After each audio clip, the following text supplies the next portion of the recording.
Hello everyone, आज के इस वीडियो लेक्चर में हम देखने वाले हैं कि फिलर मटेरियल्स एंड फ्लक्स क्या होता है जो हम वेल्डिंग में यूज़ करते हैं एंड उनका क्या फंक्शन होता है, क्या प्रॉपर्टीज़ होती है, हम पूरा इसके बारे में देखने वाले हैं।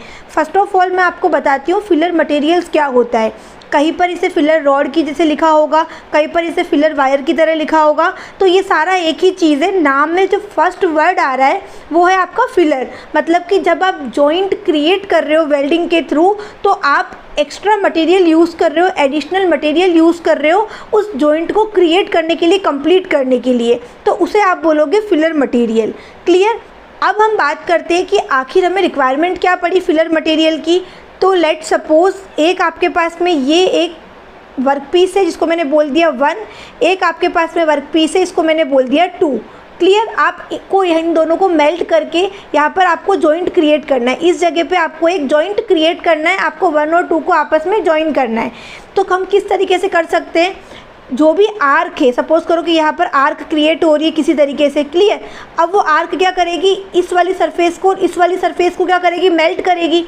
कभी कभी क्या होता है, जिन दो वर्क पीस को, जिन दो सरफेस को हमें जॉइंट करना है, वो मेल्ट के करने के बाद भी एक इतना मटेरियल नहीं हो पाता है कि वो प्रॉपर स्ट्रॉन्ग जॉइंट क्रिएट हो पाए। तो उस केस में हम एडिशनल मटेरियल यूज़ करते हैं।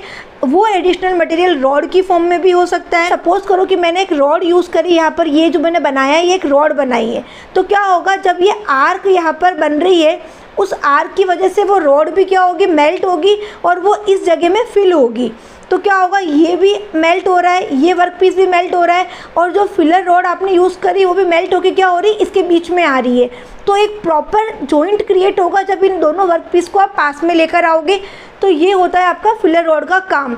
इसको आप इस डायग्राम के थ्रू भी देख सकते हो कि देखो एक वर्क पीस है, ये मैंने एक वर्क पीस, इस तरह का एक वर्क पीस आप एज्यूम कर लो। क्लियर।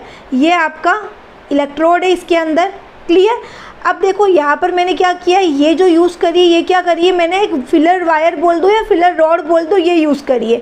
जो आपका इलेक्ट्रोड होगा वो क्या होगा, 80 डिग्री एंगल पर होगा अप्रॉक्स, और जो आपकी फिलर रॉड होगी वो क्या होगी, 10 to 20 डिग्री के एंगल पे होगी वर्क पीस से, यहाँ से। क्लियर। तो ये आपका बेसिक है। अब लेट सपोज मैंने मान लिया कि जो वेल्डिंग कर रहे हैं वो हम इस डायरेक्शन में कर रहे हैं। क्लियर। तो यहाँ पर क्या होगा, मटेरियल मेल्ट होगा यहाँ पर, और वो मटेरियल मेल्ट होगा, और जो आपकी रॉड है, जो आपका वायर है फिलर वायर, वो भी क्या होगा, यहाँ पर मेल्ट होगा, और यहाँ पर एक प्रॉपर जॉइंट क्रिएट होगा।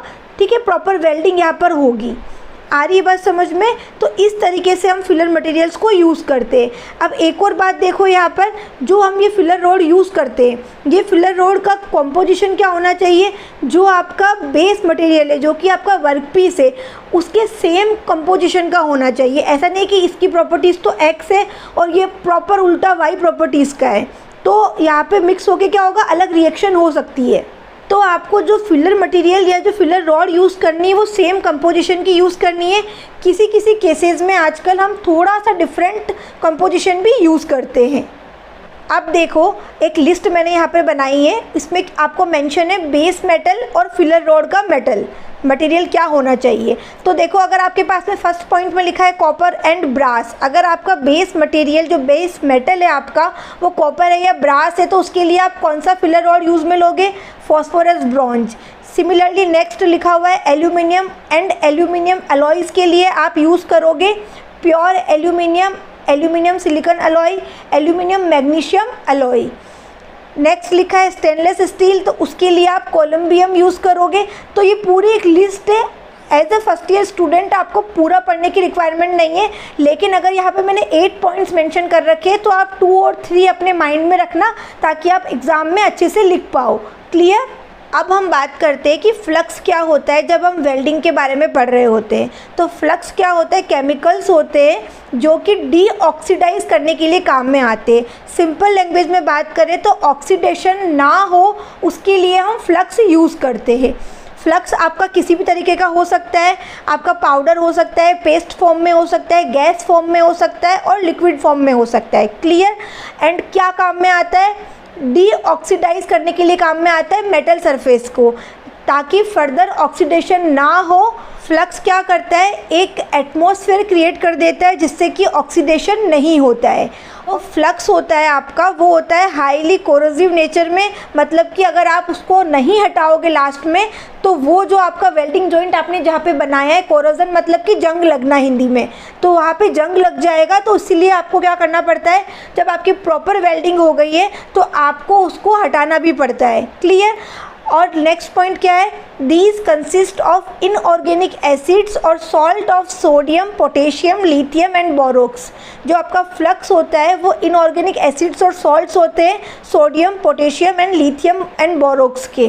क्लियर। तो फ्लक्स का आपको बेसिक समझ में आ गया, जस्ट एक लाइन का है कि ऑक्सीडेशन ना हो, इसके लिए हम फ्लक्स यूज़ कर रहे हैं।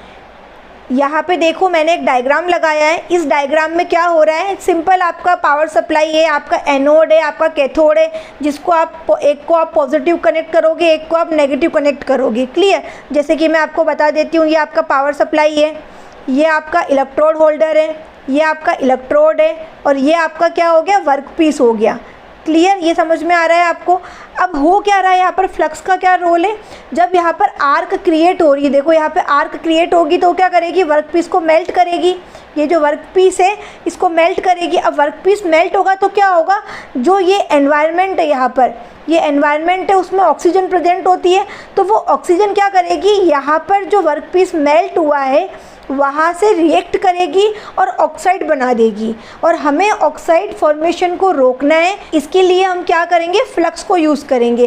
फ्लक्स आप इस तरीके से इलेक्ट्रोड के ऊपर भी लगा सकते हो, या पाउडर फॉर्म में या गैसियस फॉर्म में, आप किसी भी तरीके से आप यूज़ कर सकते हो। कहाँ पे यूज़ करोगे, आप यहाँ पर यूज़ करोगे ताकि एक एटमॉस्फेयर बन जाए, जिससे कि जो एनवायरनमेंट की जो आपकी ऑक्सीजन है वो इस वेल्ड जॉइंट से कनेक्ट ना हो पाए। क्लियर। जब भी आप फ्लक्स का यूज़ करोगे तो क्या होगा, इस वर्क पीस के ऊपर की सरफेस पे सबसे ऊपर ही ऊपर एक स्लेज फॉर्मेशन होगा। वो स्लेज क्या करता है कि एक आउटर लेयर बना देता है वर्क पीस पर, जिससे कि बाहर की जो ऑक्सीजन है वो कनेक्ट नहीं कर पाएगी आपके वेल्डेड वर्क पीस के ऊपर, और जो सॉलिडिफिकेशन होगा, जो कूलिंग होगी, वो भी क्या होगी, आराम से होगी, और आपका वेल्डिंग जॉइंट अच्छे से प्रिपेयर होगा। क्लियर। तो आपका जो फ्लक्स यूज़ करने का एक फंक्शन और क्या हो गया कि यहाँ पे एक स्लेज फॉर्मेशन हो जाती है आउटर सरफेस पे, जस्ट मटेरियल के आउटर सरफेस पे। क्लियर। यहाँ पे मैंने फंक्शंस लिखे हैं जो मैंने अभी आपको बताया था। सबसे first, to prevent oxides from the hot surfaces, जहाँ पर आपकी आर्क आ रही है, जो आपका वर्क पीस है उसको मेल्ट कर रही है, वहाँ पर ऑक्साइड्स का फॉर्मेशन ना हो, इसका एक मेन एंड प्राइमरी आपका फंक्शन होता है। सेकंड पॉइंट क्या लिखा हुआ है, forms slag after melting and covers weld. जैसे कि मैंने बताया, जो वर्क पीस होगा जहाँ पे वेल्डिंग हो रही है उसकी आउटर सरफेस, जो ऊपर की टॉप सरफेस होगी, वहाँ पर क्या होगा, आपका स्लेज फॉर्मेशन होगा, एक लेयर बन जाएगी जो आपका फ्लक्स का मटेरियल है उसकी। और जो फ्लक्स होता है वो कोरोसिव नेचर का होता है, तो उसको हम लास्ट में रिमूव करेंगे। क्लियर।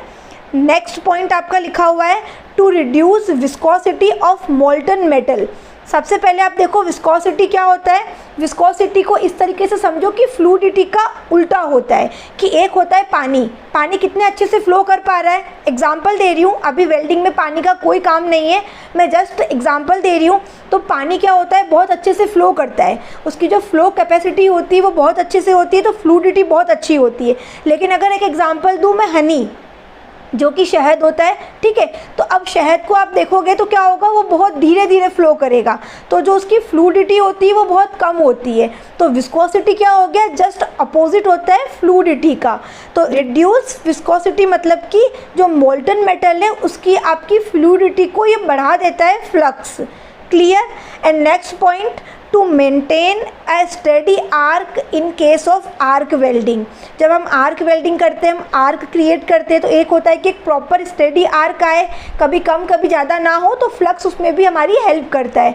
तो ये बेसिक फंक्शंस हो गए, ये आपको पता होनी चाहिए। और एग्ज़ाम पॉइंट ऑफ व्यू से ये स्लाइड बनी हुई है, तो जो एग्ज़ाम में क्वेश्चन आता है उसमें आपको ये सब कुछ कवर करना है। बहुत शॉर्ट में लिखा हुआ है, एग्ज़ाम में क्वेश्चन जिस भी फॉर्म में आता है, जिस भी मार्क्स में आता है, उसके अकॉर्डिंग आपको क्या करना पड़ेगा, अपने आंसर को लिखना पड़ेगा। थोड़ा कम थोड़ा ज़्यादा आप कर सकते हो, कॉन्सेप्ट आपको पता समझ में आ जाना चाहिए यहाँ से। अगर ये वीडियो हेल्पफुल रहा है तो प्लीज़ इसे अपने फ्रेंड्स के साथ शेयर करें। Thanks for watching.